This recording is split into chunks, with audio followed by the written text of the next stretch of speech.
In today's video, I'm going to teach you how to use Microsoft PowerPoint in presentation.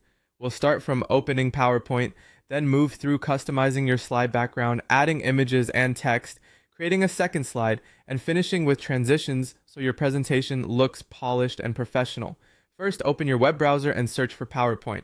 If you're using the web version, sign in with your account so you can access your files anywhere and keep everything synced. Once you're on the PowerPoint homepage, choose Create Blank Presentation. A new file opens with a simple title slide so you can start building right away. You're now in the editing view.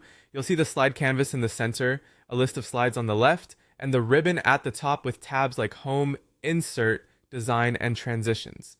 To change the background color, right-click on an empty area of the slide background and open the background options. Look for solid fill, expand it using the small arrow, and choose a color you like. The slide updates immediately, so pick something with good contrast to keep your text readable. To add an image, go to the Insert tab, select Pictures, then choose this device. Browse to a photo on your computer and open it. The image appears on your slide. Resize it by dragging the corner handles.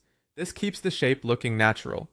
You can drag the picture to position it where it works best with your layout. If you see design suggestions on the right side, scroll through the options. These are automatic layout ideas that rearrange your content in a cleaner way. Click the one you like and PowerPoint will apply it for you. Next, click the title placeholder to edit your slide title.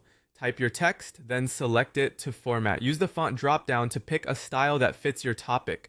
Adjust the font size from the size box and change the font color using the font color dropdown. Aim for clear, high contrast text so your audience can read it at a glance. When you're ready for another slide, go to Insert and choose New Slide. A second page appears and you can start creating content there. You can repeat the same steps to add background colors, photos, and formatted text for consistency. Under Insert, you can add more elements like a text box, table, pictures, cameo, video, audio, shapes, stock images, icons, smart art, and charts. Click any item to place it, then drag to position and resize it neatly. To add movement, open the Transitions tab and choose a transition you like. Keep it simple and consistent across slides for a smooth, professional feel. And that's it. Your presentation is ready to refine and share.